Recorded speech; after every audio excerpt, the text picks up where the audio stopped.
যে কাঞ্চন মল্লিক হন বা যে কোনো জনপ্রতিনিধিরা হন, আপনারা যখন একটা ব্যস্ত গভর্নমেন্ট হসপিটালে যাচ্ছেন, আপনারা তো জানেন সেখানে চাপ কত, সেখানে প্রেশার কত। তো সেখানে তো আপনাদের হয়তো অ্যাভারেজের তুলনায় একটু বেশি ধৈর্য ধরতে হবে। মরে গেলে ক্ষতিপূরণ দেওয়া আর আমার সঙ্গে কোনো রকম একটা মতের মিল হলো কি হলো না তাহলেই ট্রান্সফার করা, এটা কিন্তু একটা করাপশন অফ ডেমোক্রেসি। এটা গণতন্ত্রের বা কোনো রাজ্যের শাসকের পক্ষে এটা একটা ভালো জিনিস না। তো আমাদের এই যে রাজনৈতিক ক্ষমতার যে ঔদ্ধত্যটা, যেটা কিনা আমরা লোককে ট্রান্সফার করে আমার ক্ষমতাটা দেখাতে পারি, এটা একটা পারভার্সন, এটা একটা সম্পূর্ণ মানসিক এবং প্রশাসনিক বিকৃতি। আমরা যেমনটা দেখতে পাচ্ছি কলেজে কলেজে যেমন একদিকে মনোজিৎ মডেল, ঠিক তার অন্যদিকে একেবারে তৃণমূল বিধায়ক কাঞ্চন মল্লিক, তিনি হাসপাতালে গিয়ে নাকি ডাক্তারকে হুঁশিয়ারি দিচ্ছেন যে এক্ষুনি আমার আত্মীয়কে আপনি দেখুন, নাহলে আপনার বদলি করে দেওয়া হবে। আপনিও তো একজন ডাক্তার, কি বলবেন সে বিষয়ে? এখন ব্যাপারটা যে ভালো নয় সেটা আমিও জানি, তুমিও জানি, সবাই জানি। এখন প্রথম কথা হলো যে আমাদের রাজনৈতিক ক্ষমতা আজকের সমাজে একটা সাংঘাতিক ব্যাপার। এই যে কিছুদিন ধরে আমরা পরমাণু বোমা, নিউক্লিয়ার মিসাইল, ইসরায়েলের যুদ্ধে, অপারেশন সিন্দুরে নানান রকম অস্ত্রশস্ত্রের কথা শুনলাম। তো আমাদের সোশ্যাল লাইফে, আমাদের সামাজিক জীবনে একটা সাংঘাতিক অস্ত্র আজকে হচ্ছে পলিটিক্যাল পাওয়ার। এবং পলিটিক্যাল পাওয়ার আজকে যাদের হাতে আছে, তারা যেমন হয়তো সেটাকে ঠিক কাজেও লাগাতে পারেন, সেটা আবার তাদের মধ্যে হয়তো একটা দম্ভের সৃষ্টি করে।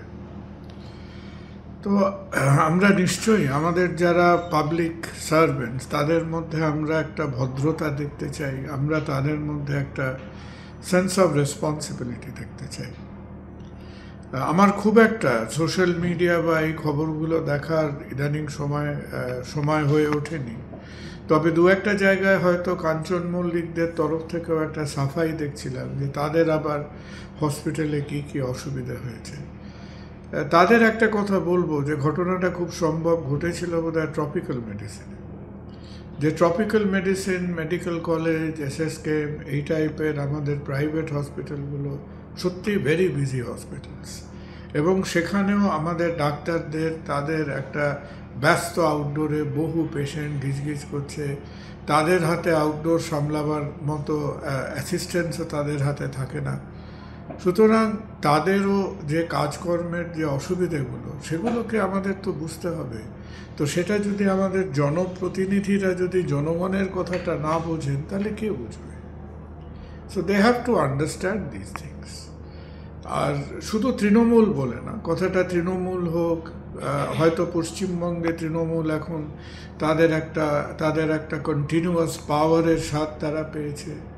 এবং উইথ কন্টিনিউয়াস পাওয়ার মানুষের মধ্যে যে একটা অ্যারোগেন্স বা একটা দম্ভ আসে, সেটা আমাদের মতো এরকম একটা আধকাঁচা গণতান্ত্রিক অবস্থায় চারিদিকে দেখা যায়। আমাদের গণতন্ত্র প্রচুর ক্ষমতা দেয়। গণতন্ত্রতে তোমার যখন ক্ষমতাটা দরকার, তখন তুমি কাঁচা গলায় দিয়ে হাত জোর করে লোকের ঘরে ঘরে দরজায় দরজায় ঘুরে ভোট ভিক্ষা করবে। তারপরে একবার যখন ক্ষমতাটা পেয়ে গেলে, তখন ওই বছর 4.5 বছরের জন্যে তখন তুমি একেবারে সেই একটা দুর্দান্ত ভবানী পাঠকের মতো তুমি দাপিয়ে বেড়াবে। তো কয়েকটা এক্সেপশন বাদ দিলে এই ব্যাপারটা কিন্তু আমরা দেখছি, এই ব্যাপারটা হচ্ছে, ব্যাপারটা ভালো লাগছে না। এই যে আমরা যদি এই প্রসঙ্গে আমাদের একটা তিক্ত অভিজ্ঞতা, আরজি করের অভিজ্ঞতা যদি আমি এর মধ্যে উল্লেখ করি, যে আরজি করের যে পুরো ঘটনাটা সত্যিকারের কোনো রকম ইনভেস্টিগেশন, অনুসন্ধান, নিষ্পত্তি, বিচার কোনোটাই হয়নি। কিন্তু এর উৎসটা কি? এর উৎসটা এমন নয় যে একদম শাসক দলের কেউ খুব নিকট আত্মীয় ঘরের লোক এসে ক্রাইমটা করেছিল। ক্রাইমটা যারা করেছিল এবং তাদের ঘিরে যে রাজনৈতিক প্রভাবশালীরা ছিলেন, পুরো ব্যাপারটা ব্যাপারটা অত্যন্ত জঘন্য একটা ঘটনা। এবং এই ক্রাইমটার সঙ্গে যারা জড়িত, তাদের আমরা প্রভাবশালী, আমাদের পলিটিক্যাল পাওয়ার আছে, আমরা আমাদের ইচ্ছে মতো ইনভেস্টিগেশন, এভিডেন্স নিয়ে আমরা চিনিমিনি খেলতে পারি। এটা একটা ঔদ্ধত্য, এইটা একটা অ্যারোগেন্স। এবং এই অ্যারোগেন্সটার থেকেই একটা ব্যাপারকে ধীরে ধীরে ধীরে ধীরে এসকেলেট করে এই লেভেলে গেল। কিন্তু কাঞ্চন মল্লিক এবং তার স্ত্রী তো পুরো ব্যাপারটাকে ডিনাই করছেন, উল্টো দিকে তারা দেখো, আমি সত্যি কথা বলতে মানে সত্যতাটা কি, সেই সময় পরিস্থিতি কি ছিল, ডাক্তার তাকে কি বলেছেন, তারা উত্তরে কি বলেছেন, সো অল দিস ইজ হয়তো তাদের মধ্যেকার ব্যাপার। এবং যদি তারা কেউ একটা সরকারি হাসপাতালের আউটডোরে আর কোনো লোকজন ছিল না, তা তো হতে পারে না। So I am sure they will have some witness, কিছু প্রত্যক্ষদর্শীরা সেখানে থাকবেন। তবে একটা কথা রিকোয়েস্ট করব, যে কাঞ্চন মল্লিক হন বা যে কোনো জনপ্রতিনিধিরা হন, আপনারা যখন একটা ব্যস্ত গভর্নমেন্ট হসপিটালে যাচ্ছেন, আপনারা তো জানেন সেখানে চাপ কত, সেখানে প্রেশার কত। তো সেখানে তো আপনাদের হয়তো অ্যাভারেজের তুলনায় একটু বেশি ধৈর্য ধরতে হবে। একজন ডাক্তারকে সেই কাজকর্ম করতে গেলে কতটা প্রেশার, কতটা চাপ নিতে হয়, সেটা আপনাদের থেকে, জনপ্রতিনিধিদের থেকে সেটা বেশি আর কেই বা জানবেন। সুতরাং সেখানে আমরা মেজাজ হারিয়ে ফেললাম, আর তার সঙ্গে সঙ্গে আমি একটা ডাক্তারকে ট্রান্সফার করার হুমকি দিচ্ছি। দেখুন, ওই মরে গেলে ক্ষতিপূরণ দেওয়া আর আমার সঙ্গে কোনো রকম একটা মতের মিল হলো কি হলো না তাহলেই ট্রান্সফার করা, এটা কিন্তু একটা করাপশন অফ ডেমোক্রেসি। এটা গণতন্ত্রের বা কোনো রাজ্যের শাসকের পক্ষে এটা একটা ভালো জিনিস না। আমি একটা মানুষের সঙ্গে অন্যায় করব, কোনো দুর্ঘটনাটাকে আমি প্রিভেন্ট করতে পারবো না, সেই দুর্ঘটনাটাকে আমি আটকাতে পারবো না, সেই দুর্ঘটনাটাতে বা মারামারিতে, দাঙ্গাবাজিতে কিছু লোক মারা যাবেন, তখন আমি ঘরে ঘরে গিয়ে তাদের কম্পেনসেশন দেবো। আর ঠিক সেমনি আমি উল্টো দিকে গিয়ে একটা পাবলিক অফিসে গিয়ে সেখানে আমি লোককে ধমকাবো। ট্রান্সফার করাটা কি শাস্তি? ভারতীয় সংবিধানে কোথাও বলেছে যে ট্রান্সফার আমাদের কি ভারতীয় দণ্ডবিধির মধ্যে লেখা আছে? যাবজ্জীবন কারাদণ্ড আছে, ফাঁসি দণ্ড আছে, জেল তোমাকে জেলে দিতে পারে, সেইটা আছে। তো আমাদের এই যে রাজনৈতিক ক্ষমতার যে ঔদ্ধত্যটা, যেটা কিনা আমরা লোককে ট্রান্সফার করে আমার ক্ষমতাটা দেখাতে পারি, এটা একটা পারভার্সন, এটা একটা সম্পূর্ণ মানসিক এবং প্রশাসনিক বিকৃতি। এবং আমাদের দুঃখের জিনিসটা হলো যে এই প্রশাসনিক বিকৃতিটাকে আমরা একটা প্রাতিষ্ঠানিক রূপ দিয়েছি। বিভিন্ন সরকারি দপ্তরে, বিভিন্ন স্বাস্থ্য ভবনে, যে কোনো জায়গায় আমরা সামাজিক ন্যায়টা এস্টাবলিশ করতে পারছি না। লোকে হেনস্থা হচ্ছেন, প্রাণ হারাচ্ছেন, মারা যাচ্ছেন, তাদের আমি ক্ষতিপূরণ দিচ্ছি। আর যার ওপর আমি রাগ করছি, সেখানে যেহেতু তার এমপ্লয়মেন্টটা গভর্নমেন্টের সাথে, আমি গভর্নমেন্ট এমপ্লয়মেন্টের যে প্রিভিলেজ, সেই প্রিভিলেজটাকে আমি সম্পূর্ণ মিসইউজ করে আমি লোককে হুমকি দিচ্ছি আমি তোমাকে ট্রান্সফার করব। এই কথাটা বলতেও তো একটা মানুষের লজ্জাবোধ হওয়া উচিত। যে সংবিধানের ওপর হাত দিয়ে শপথ নিয়ে তারা জনপ্রতিনিধি হন, যদি বাড়িতে আপনি কোনোদিন আধ ঘন্টা 1 ঘন্টা সময় পান, ভারতীয় সংবিধানটা একটু উল্টে পাল্টে দেখবেন। ভারতীয় সংবিধানে বোধহয় 1062টা শব্দ আছে।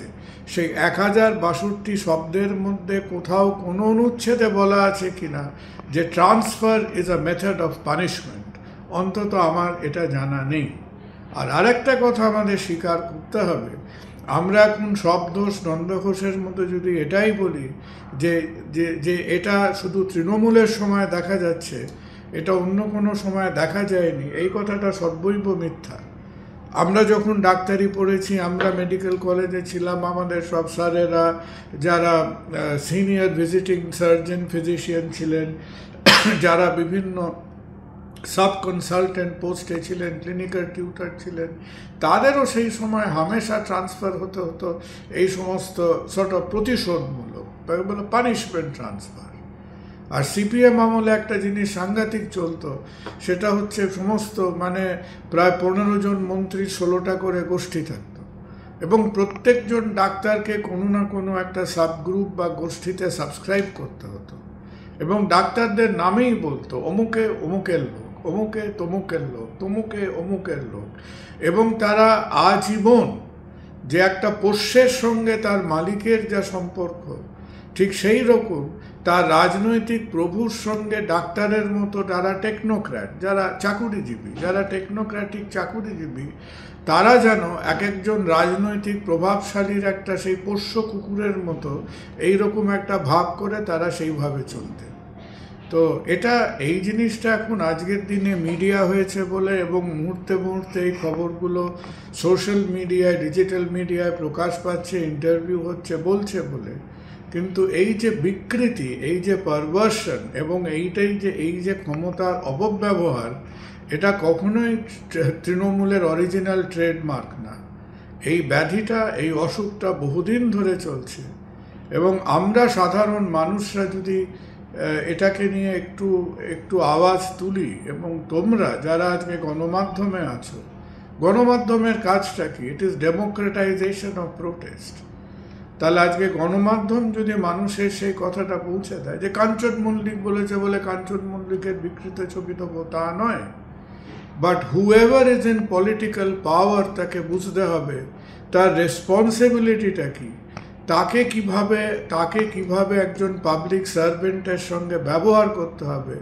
তারা পাবলিকের সার্ভেন্ট, তারা এমপিএমএল এর সার্ভেন্ট নয়, দুটোর মধ্যে একটা তফাৎ আছে।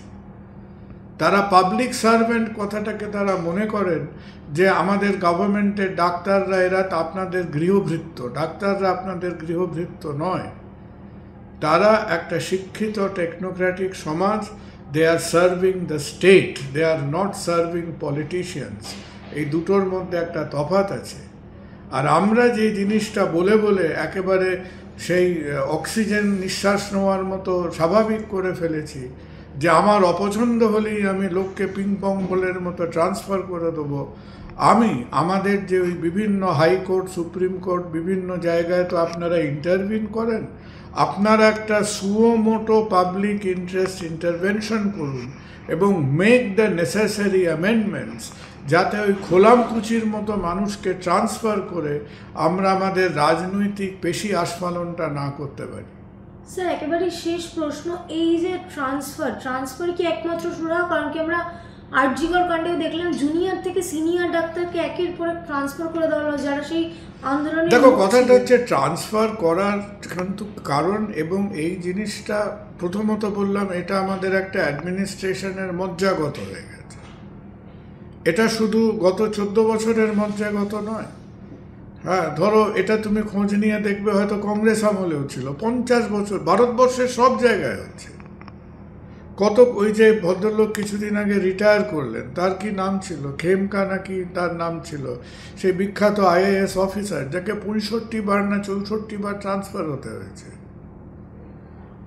তো দিস ইজ এই যে সংক্রমণ, এই যে ব্যাধি, এই যে বিকৃতি, এই যে অ্যাডমিনিস্ট্রেটিভ ব্যভিচার, এই অ্যাডমিনিস্ট্রেটিভ ব্যভিচার আমাদের একটা অর্ধশিক্ষিত অর্ধপক্ষ গণতন্ত্রের একটা সামগ্রিক অভিশাপ।